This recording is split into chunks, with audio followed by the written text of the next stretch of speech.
So guys, welcome back to my channel. If you are new here, you're welcome. So in today's video we'll be doing an afro kinky.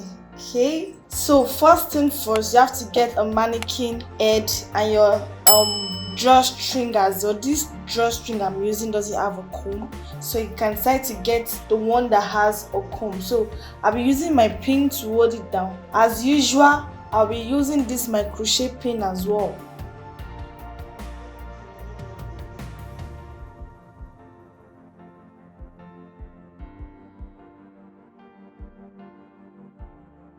I'll be using this kinky coily, like the used one I have at home. So this is the little one I have here. I'm going to cut it into two. So this is my scissors. I'm going to cut it into two.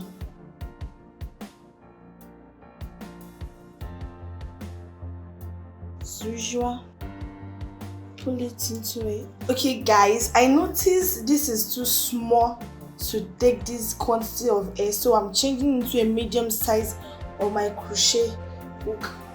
So this is taking everything, closing the loop, pulling it out.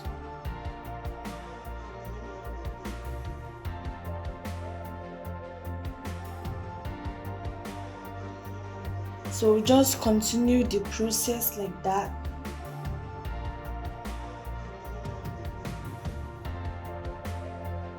So I added extra pin to hold those ones that are removing from it.